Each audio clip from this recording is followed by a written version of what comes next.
Hello friends, myself Praveen Yadav from Uttar Pradesh university of medical science Saifai Etawah. ये UPMS के नए भी नाम से जानी जाती है। अभी इसका एप्लीकेशन फॉर्म आया नहीं है, तो सीपी नेट का अभी एप्लीकेशन फॉर्म आया नहीं है। जैसे सीपी नेट का एप्लीकेशन फॉर्म आएगा आपको इन्फॉर्मेशन मिल जाएगी। जो स्टूडेंट इसकी प्रिपरेशन करना चाहते हो यहाँ से प्रिपरेशन कर सकते हैं। एनसीआर सीरीज चल रही है, NCERT complete revision series. Biotechnology का कल एक चैप्टर हो गया था।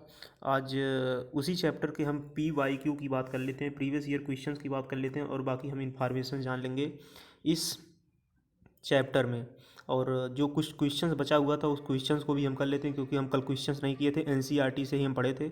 एनसीईआरटी से जहाँ वहाँ अंडरलाइन है जिस जिस लाइन पे वो अंडरलाइन बहुत ही इंपॉर्टेंट है। उसको आप ऐसे ही अंडरलाइन वगैरह आप एनसीईआरटी में कर लीजिए, जो पॉइंट लिखी है वहाँ से आप लिख लीजिएगा।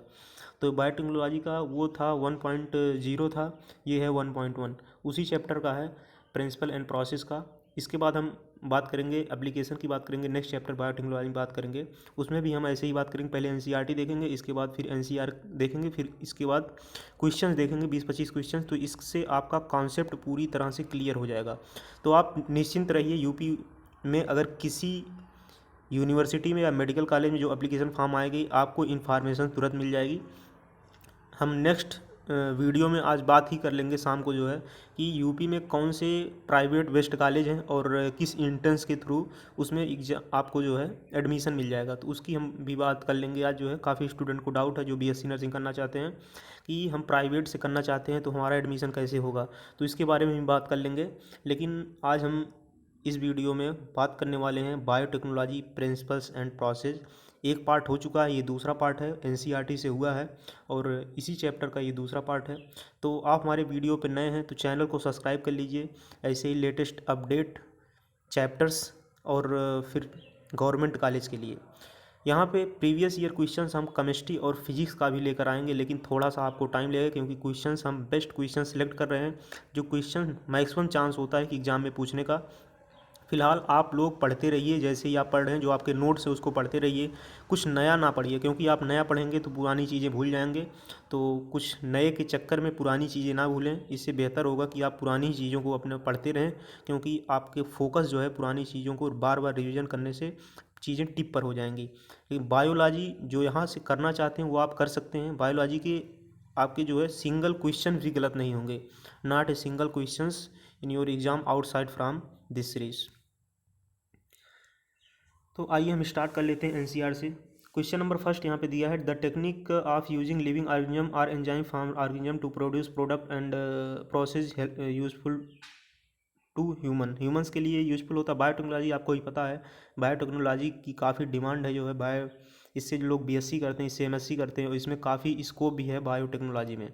तो बायोटेक्नोलॉजी बहुत ही हेल्पफुल है ह्यूमंस के लिए, और अलग अलग ऑर्गेनिज्म के क्रॉप्स को, वैरायटी को, और इसके बाद जो है प्रोडक्शन के लिए जो है बहुत ही हेल्पफुल होता है। जैसे वैक्सीन बनी है, कोरोना की वैक्सीन बनी है, और जितनी वैक्सीन्स बनती हैं ये बायोटेक्नोलॉजी के हेल्प से ही बनती है। बायोटेक्नोलॉजी का बहुत ही बड़ा रोल है हमारे जो है मेडिकल साइंस में। क्वेश्चन नंबर सेकंड की बात करते हैं, हु डिफाइन बायोटेक्नोलॉजी। बायोटेक्नोलॉजी को डिफाइन किया था, ये EFB में डिफाइन किया था, यूरोपियन फेडरेशन ऑफ बायोटेक्नोलॉजी। इसका आप फुल फॉर्म याद रखेंगे, जीके में हो सकता है क्वेश्चन आ जाए, और क्वेश्चन नंबर फर्स्ट भी जीके में क्वेश्चन है, ये भी आ जाएगा। Write down 2 core techniques that enable birth of modern biotechnology. ये मॉडर्न बायोटेक्नोलॉजी के बारे में पूछ रहे हैं। मॉडर्न बायोटेक्नोलॉजी में ये चीज़ें आ जाती है, जेनेटिक इंजीनियरिंग आ जाती है, maintenance of sterile microbial contamination free आ जाता है, ambience and manufacture of biotechnological product, ये सब आ जाता है जो है। क्वेश्चन नंबर 4 की हम बात कर लेते हैं, sexual reproduction preserves the genetic information. Sexual reproduction genetic information को प्रिजर्व करता है। जेनेटिक इन्फॉर्मेशन ये चैप्टर नंबर सेकंड में हम आपको डिटेल में बता दिए हैं, आप sexual reproduction in flowering plant भी देख सकते हैं। हम ये सीरीज़ का लगभग आज 9वां पार्ट है वीडियो का, ये सीरीज़ जो कंटिन्यू चल रही, बाकी सीरीज़ कंटिन्यू चलती रहेगी। आपके एग्ज़ाम के पहले पूरी सीरीज़ ख़त्म हो जाएगी, उसके पहले ही हम एडमिट कार्ड जब आपका आएगा ABMU का, तो हम NCERT का फुल रिवीजन भी कर लेंगे। 2-2 घंटे में दोनों NCERT ख़त्म कर देंगे, 4 घंटे में फुल NCERT ख़त्म करेंगे। पूरा रैपिड फायर रिवीजन टेस्ट के तौर पे आपका जो है एक अच्छा कमांड हो जाएगा NCERT के ऊपर, और एक भी क्वेश्चन गलत नहीं होगा। मोस्ट इंपॉर्टेंट पॉइंट को हम लास्ट में डिस्कस करेंगे। आप लोग को बहुत धन्यवाद है कि जो आप लोग इस सीरीज़ को कंटिन्यू कर रहे हैं, और चैनल्स को सब्सक्राइब और शेयर्स भी आप लोग करते हैं जो है, तो आप लोग को बहुत बहुत धन्यवाद है। फिर हम देख लेते हैं क्वेश्चन नंबर 5 के ऊपर, the which technique of genetic engineering overcome the limitation and allow us to isolate and introduce only one or set of desirable gene, जो desirable gene होते हैं, without the introducing undesirable gene into target organism। तो ये किया जाता है जो है, desirable gene को इंट्रोड्यूस किया जाता है, उसके अंदर इंसर्ट किया जाता है। प्लाज्मिड के अंदर ये सारी चीज़ें खेल होती हैं। प्लाज्मिड यहाँ पे बहुत इंपॉर्टेंट है, प्लाज्मिड का रोल बहुत ही इंपॉर्टेंट है यहाँ पे बायोटेक्नोलॉजी में। और फिर इसको इकोलाई के अंदर इंसर्ट किया जाता है, फिर ऑर्गेनिज्म मतलब अपना जो है कल्चर मीडियम में डाल दिया जाता है, फिर धीरे धीरे उसका नंबर रेप्लिकेट करता है और ग्रो करता है जो है। तो क्वेश्चन नंबर 5 में हो जाएगा रिकॉम्बिनेंट डीएनए टेक्नोलॉजी होती है और gene cloning and gene transfer किया जाता है जो है, ये होता है डिजराइबल जीन में होता है जो है। क्वेश्चन नंबर 6 को बात कर लेते हैं, the fate of piece of DNA, जो डीएनए का पीस होता है, which is somehow transferred into an alien piece who would always integrated and multiply. ये हमेशा क्या करता है, इंटीग्रेट और मल्टीप्लाई करता है। ये गलत हो गया, नहीं ऐसा नहीं करता। The fate of piece of DNA someone transfer into an alien through always integrated and multiply, नहीं ऐसा नहीं होता है। Name the specific sequence which is responsible for the initiation of replication. ORI आपको बताए थे, जो कल का लेक्चर है जो आज सुबह अपलोड हुआ, बहुत ही इंपॉर्टेंट लेक्चर है जो है, उसको आप ज़रूर देख लेंगे। Name the specific sequence which is responsible for initiation of replication. तो ये ORI है, ORI साइड होती है जहाँ से जो है ये रिस्पॉन्सिबल होता है रेप्लिकेशन के लिए जो है। The technique which is responsible for making multiply identical copies of any template of DNA. तो ये क्लोनिंग होती है जहाँ से ये मल्टीपल कॉपीज़ अपना जो है आइडेंटिकल कॉपीज़ का फॉर्मेशन करता रहता है टेम्पलेट पे, 3:5 एंड 5:3 एंड। यहाँ पे आप देख लेंगे बहुत इंपॉर्टेंट पॉइंट हो है प्लाज्मिड। प्लाज्मिड से क्वेश्चन आना ही है, प्लाज्मिड के बारे में पूछ लेता है। तो प्लाज्मिड में आप इतना ही ध्यान रखेंगे, ये ऑटोसोमल होता है, circular, single circular, double standard DNA होता है, एक्स्ट्रा क्रोमोसोमल डीएनए ये होता है, इसको प्लाज्मिड कहते हैं। Who constructed the first recombinant DNA. First recombinant DNA जो इसने बनाया था, स्टैनले कोहेन, हर्बर्ट बोयर ने बनाया था। स्टैनले कोहेन और हर्बर्ट बोयर, जैसे आप ABC है तो BC याद कर लेंगे, B और C, Boyer and Kohn, Boyer और कोहेन। 1972 ये डेट है। हर्बर्ट कोहेन और ये जो बनाए थे ये 1972 में बनाए थे। Which enzyme is responsible for molecular scissor. Molecular scissor के लिए कौन सी रिस्पॉन्सिबल होती है? मॉलिक्यूलर सीजर मतलब कैंची, कैंची मतलब काटना। अगर कोई एंजाइम है, एंजाइम के ही मदद से काटा जाता है जो है। तो अगर कोई डिजराइबल जीन उसको काट के जो है प्लाज्मिड के अंदर इंसर्ट किया जाता है, इसके बाद फिर उसको इकोलाई में डाला जाता है, फिर इसके बाद ग्रोथ होती है। तो ये होता है रिस्ट्रिक्शन इंडोन्यूक्लिएज होता है। और the cutting of DNA into specific location, specific location से अगर काटेगा तो रिस्ट्रिक्शन इंडोन्यूक्लिएज होगा। अगर मॉलिक्यूलर सीजर की बात करी जाएगी तो रिस्ट्रिक्शन इंडोन्यूक्लिएज होगा। अगर स्पेसिफिक लोकेशंस की बात की जाएगी कटिंग डीएनए की तो रिस्ट्रिक्शन इंडोन्यूक्लिएज होगा। और अगर बात की जाएगी कि इसको जोड़ता कौन है प्लाज्मिड के अंदर, अगर फॉरेन डीएनए से डिजाइबल जीन लिया गया, इसके बाद जोड़ा गया, तो इसको जोड़ता कौन है? तो वहाँ होता है जोड़ने का काम लाइगेज करता है। लाइगेज जोड़ने का काम करता है जो है प्लाज्मिड के अंदर, उसको प्लाज्मिड के अंदर डिजाइबल जीन को फॉरेन जीन को जोड़ने का काम करता है डीएनए लाइगेज। तो यहाँ से आपकी पॉइंट क्लियर हो गई। और यहाँ से क्वेश्चन आना है, which when a cut a piece of DNA is linked with plasmid and transferred the link DNA in then it is condition is called vector. Vector होता है जो आगे ट्रांसफर करता है। कह रहा when a cut piece of DNA linked with plasmid and transfer the linked DNA then this condition plasmid act as vector. Vector होता है मॉस्किटो एक्ट एज, मॉस्किटो भी वेक्टर की तरह काम करता है, जैसे मलेरिया पैरासाइट को ट्रांसफर करता है, वेक्टर की तरह काम करता है। विच एंजाइम लिंक, यहाँ देखें क्या बात कर रहा है, कौन सा एंजाइम जोड़ेगा जो है प्लाज्मिड के अंदर। तो आपको ऊपर बता ही दिया, डीएनए लाइगेज होता है, जोड़ने का काम करता है। When cutting piece of DNA is linked with plasmid with the help of DNA ligase की मदद से जोड़ा जाता है। The result of formation of new DNA का जो फॉर्मेशन होता है उसको रिकॉम्बिनेंट डीएनए कहते हैं। रिकॉम्बिनेंट डीएनए को rDNA भी कहते हैं। What are the 3 basic steps in genetic modified an organism. तो क्या 3 बेसिक स्टेप हैं, इस स्टेप की बात कर लेते हैं। ये स्टेप आपको जो है ये मिल जाएंगे, जैसे क्वेश्चंस पूछ लिया उसके अंदर 4 ऑप्शन दे दिया, बोला कौन सा ऑप्शन करेक्ट है, कौन सा ऑप्शन इनकरेक्ट है। तो इस ऐसे क्वेश्चंस ऐसे ही मिल जाते हैं क्वेश्चंस के अंदर जो है, इनकरेक्ट, करेक्ट, और 4 दे दिया ऑप्शन, पूछ लिया तो ये मिल जाएगा। Identification of DNA with desirable gene, introduction of identification of DNA into host, maintenance of introduce DNA in the host and transfer of DNA to its progeny. Question number 18 की बात कर लें। The enzyme that cutting the DNA at a specific site, restriction endonuclease होता है specific site, ऊपर हम बात कर लिए। The first discovered restriction endonuclease enzyme आज हिंद सेकंड जो है ये लिया गया था। फर्स्ट रिस्ट्रिक्शन इंडोन्यूक्लियोज एंजाइम था जो है हिंद सेकंड, इसको आप याद रखें। Hind second always cut DNA molecules at a particular point of recognising, जो पहचानता है जिसमें 6 बेस पेयर होते हैं। ये कल आपको डिटेल में काफ़ी बता दिए, कल वाली वीडियो काफ़ी इंपॉर्टेंट है। तो ये होता है रिकॉग्नाइजेशन सीक्वेंस होता है जो कि पहचानने का काम है। रिकॉग्नाइजेशन सीक्वेंस होता है, रिकॉग्नाइज मीन्स होता है पहचानना, किसी को पहचानना। तो इसमें कितने बेस पेयर होते हैं? 6 बेस पेयर होते हैं।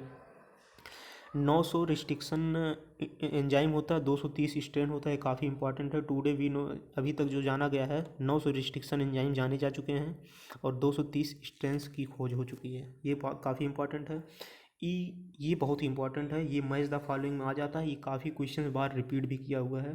क्वेश्चन नंबर 22, तो क्वेश्चन नंबर 22 बहुत ही इंपॉर्टेंट है। जो ई है, ई करता है जीन्स को करता है, COI करता है, जो इस पर सीज को करता है, आर करता है ये नेम ऑफ स्टेन को करता है, आई करता है जो है ऑर्डर ऑफ एंजाइम आइसोलेशन। तो हम बात कर लेते हैं क्वेश्चन नंबर 23 की तरफ। The restriction enzyme belong to which class of enzyme. Restriction enzyme जो है न्यूक्लियस एंजाइम की क्लास से बिलोंग करती है। क्वेश्चन ऐसे ही आप स्टडी करेंगे, बहुत ही इंपॉर्टेंट ये सारी सीरीज जो चल रही है बहुत ही इंपॉर्टेंट सीरीज है। अगर इस वे में स्टडी करेंगे तो आपकी किसी भी चैप्टर से कोई भी क्वेश्चन गलत नहीं होगा। तो अगर इस प्रकार से आप याद करेंगे तो आपके पास वही ऑप्शन रहेगा जो ऑप्शन करेक्ट है, ना कि 4 ऑप्शन रहेंगे जो कन्फ्यूजिंग, 3 ऑप्शन अदर जो रहेंगे वो कन्फ्यूजिंग ऑप्शन। तो आप करेक्ट ऑप्शन को ही याद करिए और आपका आंसर आराम से निकल जाएगा। तो आप 4 में जो है विचार अच्छे से कर ले जाएंगे और 4 ऑप्शन में आप कंफ्यूज नहीं होंगे। तो आपको 4 पे विचार करना आपको आना चाहिए वहाँ पे। ऐसा ही ना हो कि क्वेश्चंस आपके जो है वहाँ पे गलत हो जाए, क्योंकि आपके पास समय बहुत कम रहेगा। अगर जो स्टूडेंट अटल बिहारी वाजपेयी का एंट्रेंस दे रहे हैं उनके लिए तो बहुत ही कम समय है, क्योंकि 200 क्वेश्चंस रहेंगे और उनको 2 घंटे में सॉल्व करना है। तो 200 क्वेश्चंस 2 घंटे में, अगर जो यूपी बोर्ड के स्टूडेंट रहेंगे, पेपर इंग्लिश में आ रहा है तो उनको थोड़ा सा दिक्कत करना पड़ सकता है सामना, क्योंकि पेपर मीडियम इंग्लिश रहेगा। वो ज़्यादातर स्टूडेंट हैं हिंदी में, उनको पता हुआ। तो आप जिस लैंग्वेज में जो पता है आप उसी लैंग्वेज पढ़िए। अगर ये वीडियो आप देख रहे हैं तो ये वीडियो एक ही बार ना देखिए, आप इसको बार बार स्पीड बढ़ा के रिवाइज कर लीजिए। आप इसको पॉइंट को समझिए। जैसे ई है तो इसमें क्या है, जीनस है। COI है तो COI है तो ये है जो है स्पीसीज को रिप्रेजेंट कर रहा। आर है तो ये रिप्रेजेंट कर रहा नेम ऑफ स्ट्रेन को कर रहा। आई है तो ऑर्डर ऑफ एंजाइम आइसोलेशन को कर रहा है। तो आप उस पॉइंट को पकड़िए जिससे आपका सीधा आंसर हो जाए। आप पूरे क्वेश्चंस को पढ़ने के चक्कर में आप अपना समय ना बर्बाद करिए, क्योंकि आपके पास वहाँ समय बहुत ही कम रहेगा। तो हम आगे पॉइंट को बात कर लेते हैं। Question number 24, which nuclease remove nucleotide from the end of DNA. Exonuclease होता है, इंड से रिमूव करेगा तो एक्सोन्यूक्लियस होगा, और अगर कहीं स्पेसिफिक पॉइंट से काटेगा तो ये इंडोन्यूक्लियस होगा। आपको कल बताया गया था। Which specific nucleotide sequence is recognise by restriction endonuclease in DNA. पहचानता है जो है, तो ये पैलिंड्रोमिक न्यूक्लियोटाइड सीक्वेंस होते हैं। पैलिंड्रोमिक न्यूक्लियोटाइड सीक्वेंस में जैसे मलयालम हो गया, मैडम हो गया, तो आप ऊपर से पढ़ेंगे, मतलब इधर से पढ़ेंगे राइट से या तो लेफ्ट से पढ़ेंगे, दोनों तरफ से सेम ही पढ़ा जाएगा। क्वेश्चन नंबर 27 की बात, क्वेश्चन नंबर 26 की बात कर लेते हैं। जो EQRI होता है, रिकॉग्नाइजिंग सीक्वेंस, इसका क्या होता है? 5 इंट से 3 इंट की बात करेंगे GAATTC होता है। अगर 3 इंट से 5 इंट की बात करेंगे तो वहाँ हो जाएगा CTTAAG हो जाएगा। तो इसको आप विशेष ध्यान लेंगे, ये काफ़ी क्वेश्चन बार रिपीट किया हुआ, आपको कल बताए थे कितनी बार क्वेश्चन रिपीट किया हुआ है। Identify the ABC and D। ABC और D को आप आइडेंटिफाई करिए। जो A है वो फॉरेन डीएनए है, जो B है वो स्टिकी इंड है, जो C है रिकॉम्बिनेंट डीएनए है, और जो D है वो है EcoRI है। तो ये NCERT से है। NCERT के हालांकि सभी पॉइंट हैं NCERT के, हम बाहर नहीं जा रहे हैं, क्योंकि जो क्वेश्चंस पूछे जाएंगे वो NCERT के होंगे। आप बाहर से कितना भी पढ़ लें तो आप फोकस आप अपना 100+1% NCERT पे ही करेंगे। बाहर के चक्कर में आप NCERT को गलत ना करें, क्योंकि जो 99.9% क्वेश्चंस आते हैं वो NCERT के ही आते हैं। तो हमारा फोकस पूरा NCERT के हैं। जितने भी NCERT के कंटेंट हैं इधर उधर से मिल रहे हैं, आपको प्रोवाइड किया जा रहा है। The group of letter that from the same word when read both are forward and backward Malayalam. तो ये पैलिंड्रोमिक सीक्वेंस आपको बता दिए। मलयालम हो गया, आगे से पढ़ें पीछे से पढ़ें, बात एक ही है। और इसके बाद मैडम जैसे पढ़ रहे हैं तो इसको आगे से पढ़ें पीछे से पढ़ें। What is the process of insertion, अगर आपको दूसरा कोई वर्ड लग रहा है तो आप कमेंट बॉक्स में ज़रूर बनाएंगे जो पैलिंड्रोमिक सीक्वेंस हो सकता है। जैसे आगे से पढ़ा जाए या पीछे से पढ़ा जाए, राइट से पढ़ा जाए या लेफ्ट से पढ़ा जाए, तो बात एक ही हो सकती है। What is the process of insertion of recombinant DNA into bacteria cell. Recombinant DNA को बैक्टीरिया सेल में इंसर्ट करने के प्रोसेस को क्या कहते हैं? ट्रांसफॉर्मेशन कहते हैं। The cell which containing recombinant DNA, जो सेल होती है रिकॉम्बिनेंट डीएनए को कंटेन करती है तो transform in and recombinant cell कहते हैं उसको। Name the sequence which is use to separate the DNA fragment. DNA fragment को सेपरेशन के लिए किस टेक्निक की यूज की जाती है? जेल इलेक्ट्रोफोरेसिस की यूज की जाती है। जिस स्टेन को यूज किया जाता है उसका नाम है इथीलियम ब्रोमाइड है, और इसका कलर ऑरेंज हो जाता है। और फिर जो है ये जो ए को रिप्रेजेंट कर रहा है लार्ज, बी कर रहा है स्मॉल, उसके बाद डी कर रहा है फ्रेगमेंट। ये सीपी नेट का क्वेश्चन है। सीपी नेट 2019 में क्वेश्चन आया हुआ है। हम आपसे ये बोल रहे हैं कि सीपी नेट में जितने भी क्वेश्चन 2019 और 2020 में आए होंगे हम आपको यहीं बता देंगे, क्योंकि 2019 में खैर हाल हम ही एंट्रेंस दिए थे तो मैक्सिमम क्वेश्चन हमको याद हैं, तो आपको हम इसी में बता देंगे क्वेश्चन कौन थे जो आए हुए थे। तो ऐसे ही जैसे जैसे चैप्टर आगे बढ़ेगा तो सारे क्वेश्चंस हम बताते रहेंगे। ये क्वेश्चंस आए हुए थे 2019 में। तो ये चैप्टर्स जो चल रहे हैं एनसीईआरटी के बहुत ही इंपॉर्टेंट चैप्टर, अगर आपको सिलेक्शन लेना है सीपी नेट एग्जाम में या केजीएमयू एग्जाम में, या जो अटल बिहारी वाजपेयी मेडिकल यूनिवर्सिटी का बीएससी नर्सिंग का एग्जाम होने वाला, अभी तक एडमिट कार्ड नहीं आया है, तो आपके लिए बहुत ही इंपॉर्टेंट हो जाता अगर इस वे में आप स्टडी कर रहे हैं, क्योंकि वही आपको बता सकता है जिसका सिलेक्शन हुआ है एग्ज़ाम्स में, तो वही उस डायरेक्शन में बता सकता है कैसे आप पढ़ें तो आपका भी सिलेक्शन हो जाएगा। बाकी तो आपको बहुत यूट्यूबर मिल जाएंगे, बहुत सारी चीज़ें मिल जाएंगी, मटेरियल्स मिल जाएगा, तो आप अपने हिसाब से देख सकते हैं क्या आपके लिए अच्छा है, क्योंकि आप खुद ही एक समझदार हैं, मेच्योर हैं। क्वेश्चन नंबर 34 की बात कर लेते हैं। Now day which is most commonly used matrix for electrophoresis के लिए एग्रोस जेल होता है, और एग्रोस एक्सट्रैक्ट किया जाता है, आपको बताए थे सीवीड से एक्सट्रैक्ट किया जाता है। ये कोराई जो होता है वो स्टेबल मार्कर होता है, यूज़फुल करता है किसमें, जो एम्पिसिलिन में करता है, क्लोरो एम्पिनिकॉल में करता है, टेट्रासाइक्लिन में करता है, और इसके बाद कंजामाइसिन में करता है। ये जो होते हैं रेजिस्टेंस जीन होते हैं, इसको आप ध्यान दे लेंगे थोड़ा जो है। ये आप कल बताए थे, काफ़ी इंपॉर्टेंट है। यहाँ से ABC करके अलग अलग नाम हटा देंगे, जैसे AMPR है, टेट्रासाइक्लिन है, उसके बाद फिर ORI, इसका ABC दे देंगे और फिर ऐसे ही पूछ लेंगे जैसे यहाँ पे दिया है, तो इस हिसाब से देख लेते हैं।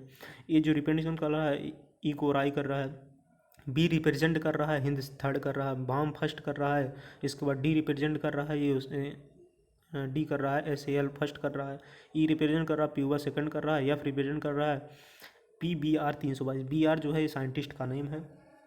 तो ये सारी चीज़ें बहुत ही इंपॉर्टेंट चल रही है सीरीज़, इस सीरीज़ को आप कंटिन्यू ही करते रहें। The restriction of DNA fragment from agarose gel is called, जो एग्रोस जेल से डीएनए फ्रेगमेंट हो रहा है इल्यूशन, ये भी क्वेश्चन आया था सीपी नेट 2019 में। जो क्वेश्चंस पूछे जाते हैं मैक्सिमम 12th के क्वेश्चंस रहते हैं। 12th के क्वेश्चंस आपके जो है कम से कम 65-70% क्वेश्चन जो रहते हैं 12th के रहते हैं, बाकी क्वेश्चन 10th के बाकी क्वेश्चन 11th के रहते हैं। तो 11-12th से जो मैक्सिमम क्वेश्चन पूछा जाता है 12th के पोर्शन से ज़्यादा होता है, इसलिए हम पहले 12th का पोर्शन खत्म कर रहे हैं, इसके बाद 11th का पोर्शन खत्म करेंगे। आगे क्वेश्चन हम देख लेते हैं। क्वेश्चन नंबर 39 देख लेते हैं। मैच दी फॉलोइंग है, रिकॉम्बिनेंट डीएनए टेक्नोलॉजी है। रिकॉम्बिनेंट डीएनए टेक्नोलॉजी जो होती है जेनेटिक इंजीनियरिंग में हेल्प करती है। क्लोनिंग व्हीकल जो होता है वो वेक्टर का काम करता है। व्हीकल की बात कर लीजिए, व्हीकल मतलब आगे ट्रांसफ़र करना, आगे आगे ले जाना मतलब वेक्टर, वेक्टर ही आगे ले जाता है, जैसे मॉस्किटो हो गया मलेरिया को लेकर जा रहा है। माइक्रोमॉलिक्यूल सेपरेशन, जो माइक्रोमॉलिक्यूल होता है सेपरेशन होता है, ये करता है gel electrophoresis. Question number DNA ligase जो होता है, डीएनए लाइगेज आपको बताएं ये जोड़ने का काम करता है। इंडोन्यूक्लियस जो है एक स्पेसिफिक पॉइंट काटता था, एक्सोन्यूक्लियस जो है ये एंड से काटता है डीएनए को। Name the process which is used for the checking of separation of restriction enzyme digestion, तो एक ग्रोथ जेल इलेक्ट्रोफोरेसिस होती है उसके मेथड से किया जाता है जो रिस्ट्रिक्शन एंजाइम डाइजेशन। जो कुछ क्वेश्चन नंबर 41 की बात करें, which enzyme which type of substrate produce by colour of differentiation of recombinant and non recombinant cloning, तो क्रोमोजेनिक सबस्ट्रेट होता है उसके द्वारा किया जाता है। ये ट्रू फॉल्स की बात कर लेते हैं। Uptake of DNA during transformation is an active process, true है। अपटेक डीएनए का लिया जा रहा है, ट्रांसफर किया जा रहा है इनटू न्यू एक्टिव प्रोसेस, इसको ट्रू बोल रहे हैं, ट्रू है।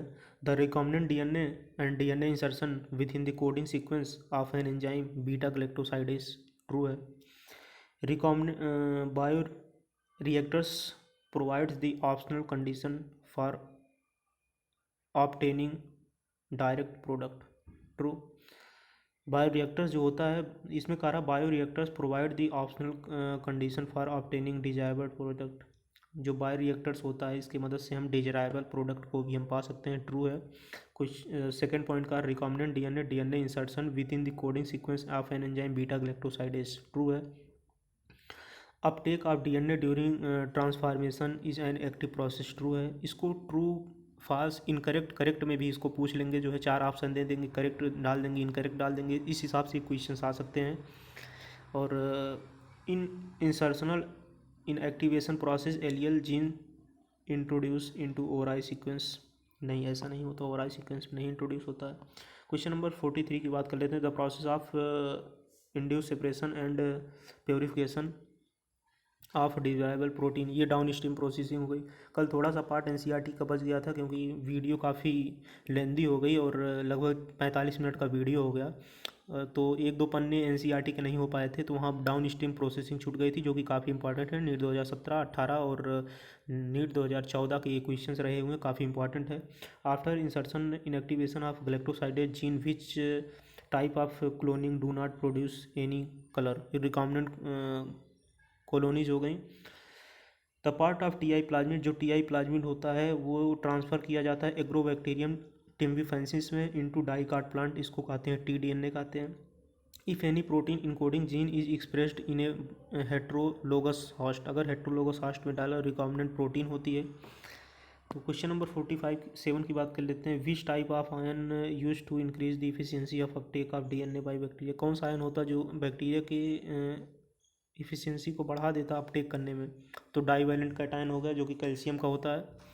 The bacteria cell which is able to uptake of plasmid DNA is called, तो कॉम्पिटेंट सेल होती है जो कि अपटेक करती है प्लाज्मिड डीएनए को। The bacteria cell which is able to uptake plasmid DNA is called competent cell. In biolistic और gene gun method DNA is coated with gold और tungsten. By which method are DNA is directly injected into nucleus of animal cell, micro injection होता है, इसकी मदद से जो है inject किया जाता है, माइक्रो इंजेक्शन उसको बोलते हैं। और जो बायो इलास्टिक गन होती है गोल्ड और टंगस्टन की बनी होती है। कल ये सारे पॉइंट एक्सप्लेन किए थे, आपको बहुत ही अच्छे तरीके से बताए गए थे। Which enzyme is use for removal of DNA molecule into DNA isolation process, तो बायो राइबो न्यूक्लियस होता है जो है। विच enzyme is use for the removal of RNA molecule into DNA isolation process, जिसको कहते हैं बायो राइबो न्यूक्लियस।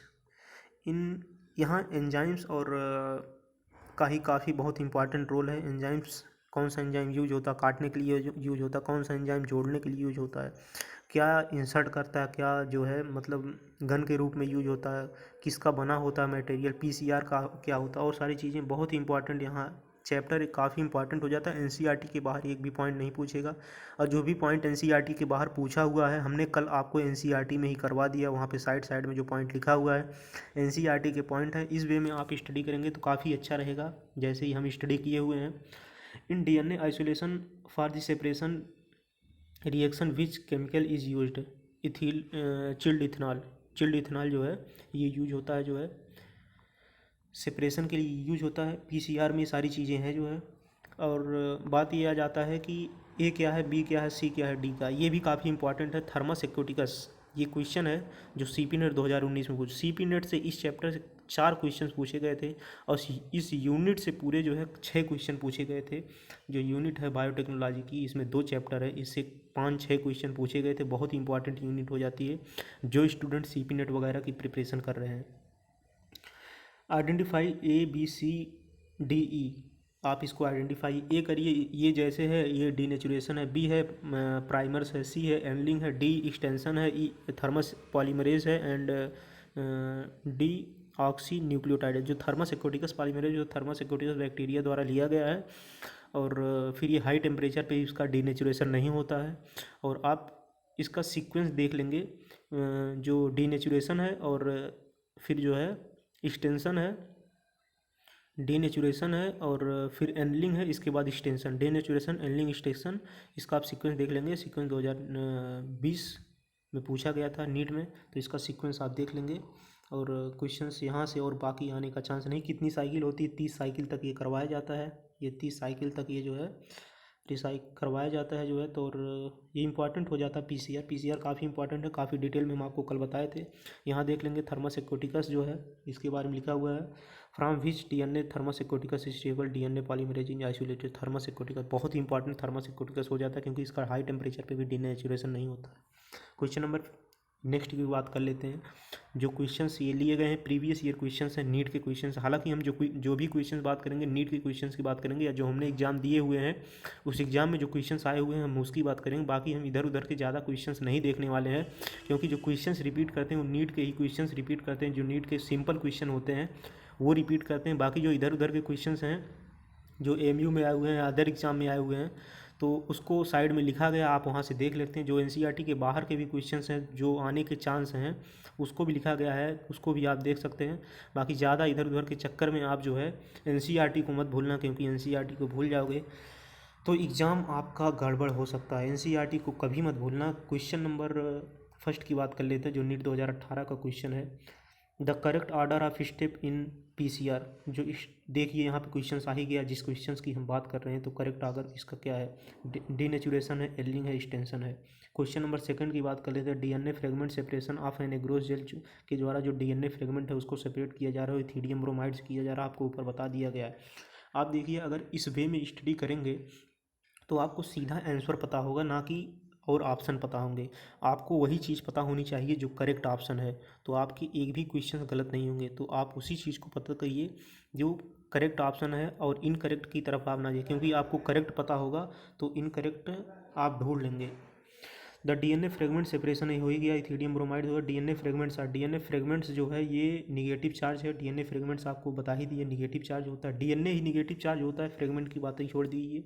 आपको बता दिए थे हम 2-3 स्लाइड में बताए हुए डीएनए निगेटिव चार्ज होता है। आप विशेष ध्यान देंगे डीएनए के ऊपर जो चार्ज पाया जाता है वो निगेटिव चार्ज पाया जाता है, और हिस्टोन प्रोटीन के ऊपर जो चार्ज पाया जाता है वो पॉजिटिव चार्ज पाया जाता है। इसी कारण जो है डीएनए और हिस्टोन प्रोटीन के ऊपर लिपटा होता है।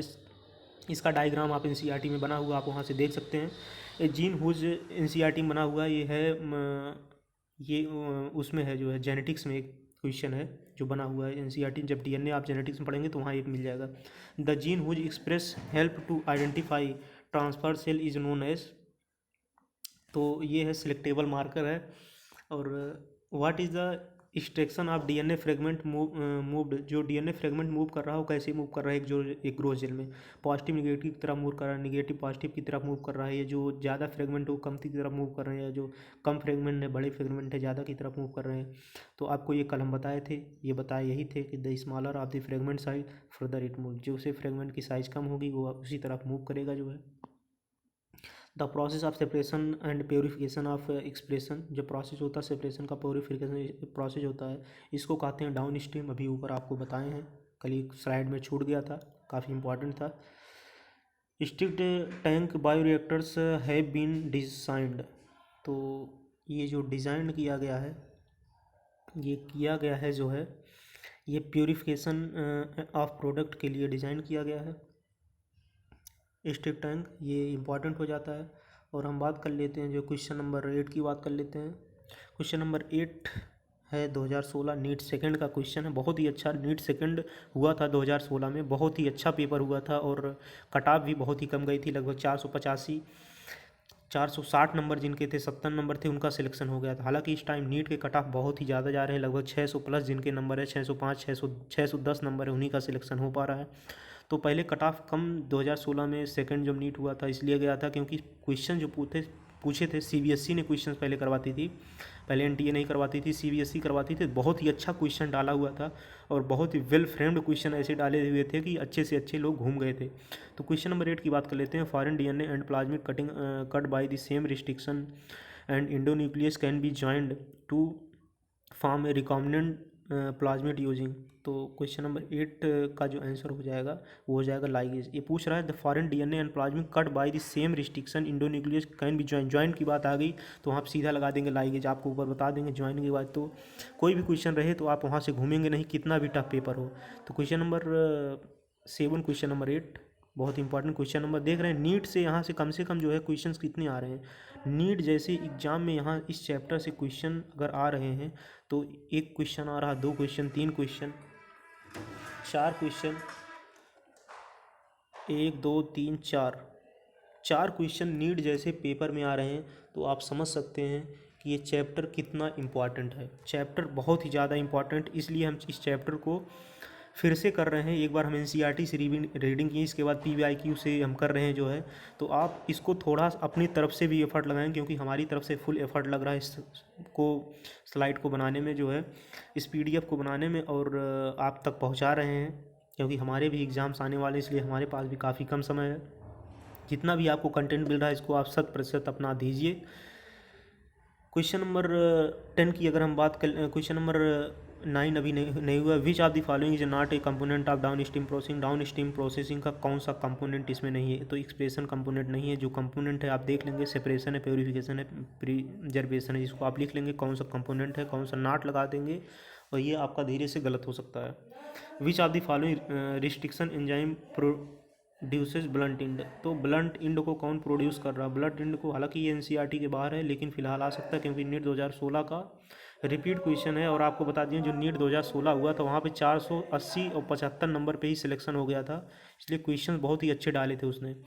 तो ये है इकोराई 5 है जो है। Which are the following is not feature of the plasmid. इसमें प्लाज्मिड का फीचर कौन नहीं? प्लाज्मिड का फीचर जो नहीं है ये सिंगल स्टैंडर्ड है, क्योंकि प्लाज्मिड जो होता है वो डबल स्टैंडर्ड डीएनए है। आप यहाँ विशेष ध्यान देंगे, प्लाज्मिड जो होता है डबल स्टैंडर्ड डीएनए होता है, डबल स्टैंडर्ड सर्कुलर डीएनए होता है, ऑटोसोमल होता है। तो आप यहाँ विशेष ध्यान देंगे।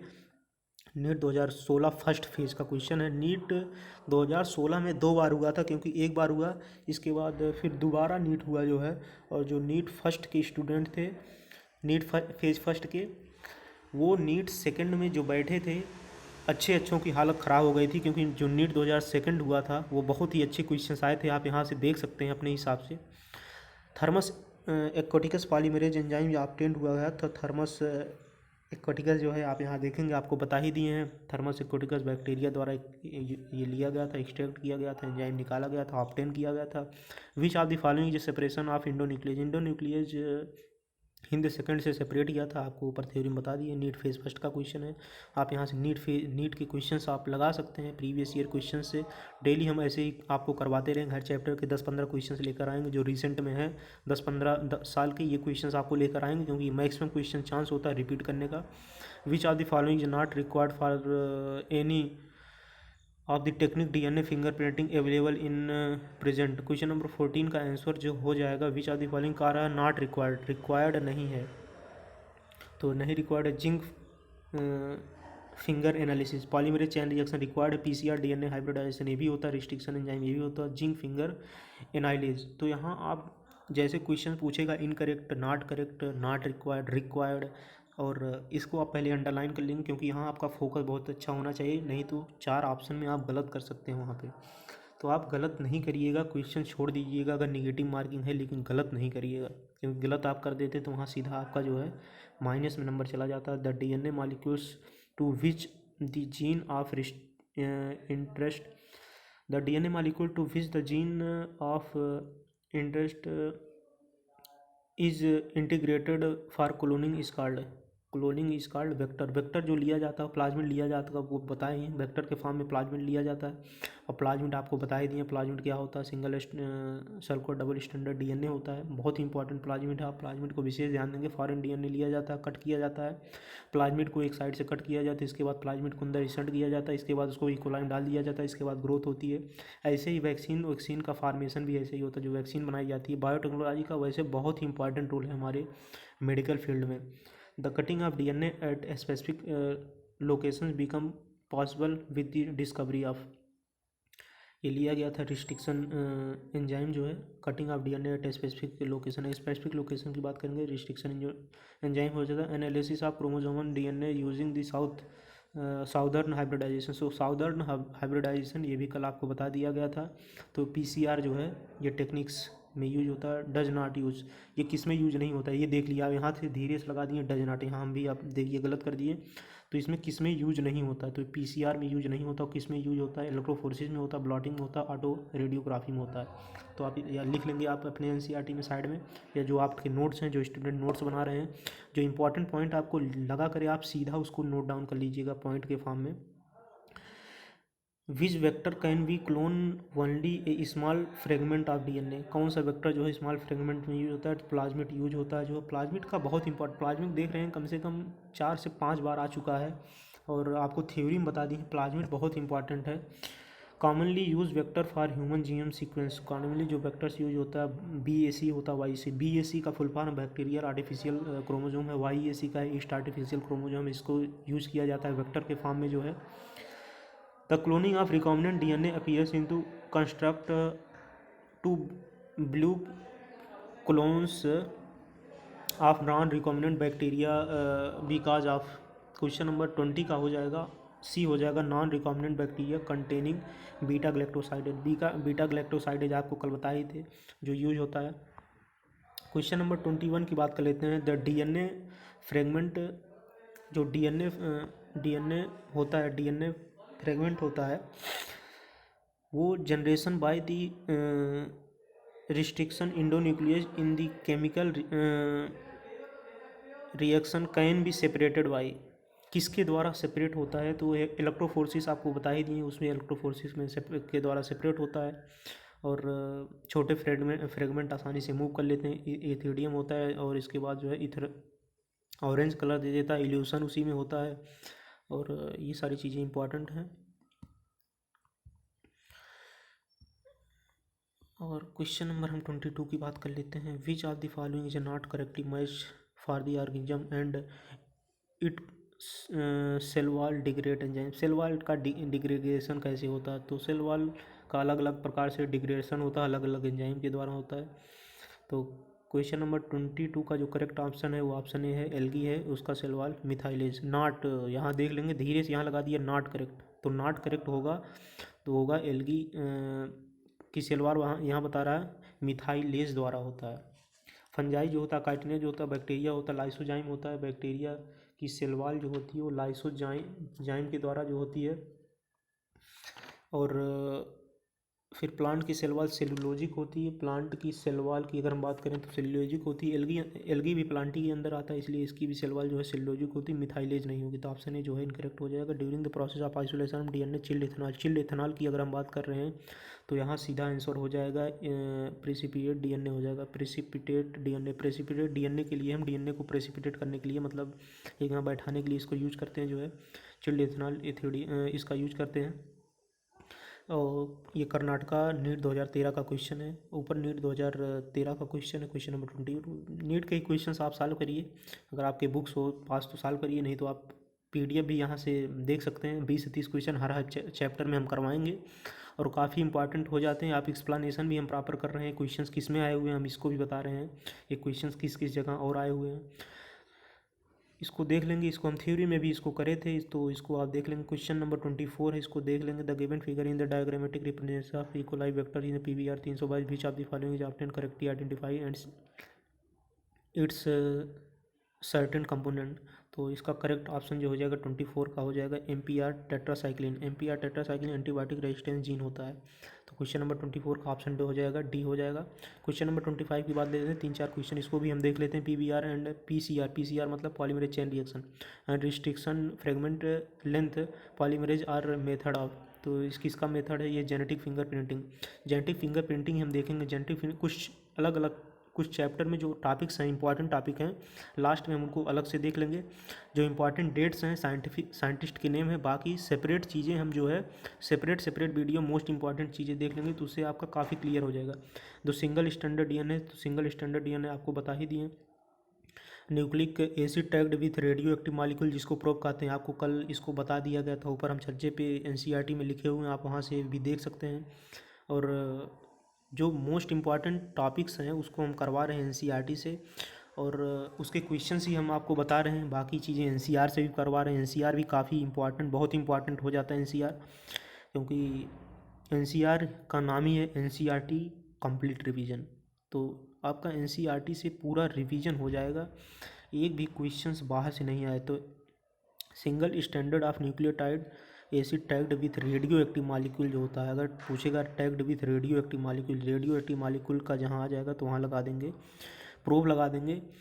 तो इस प्रकार ये बायोटेक्नोलॉजी चैप्टर जो है ये खत्म होता है। Principle and process of biotechnology खत्म होता है। नेक्स्ट चैप्टर हम बायोटेक्नोलॉजी की सेकंड चैप्टर के बारे में बात करेंगे। जो है ये यूनिट बायोटेक्नोलॉजी चल रही है। कल चैप्टर हुआ था, जो है ये हुआ था एनसीईआरटी से। आज इस चैप्टर का हम प्रीवियस ईयर क्वेश्चंस के बारे में बात कर लिए, एनसीईआरटी से बात कर लिए।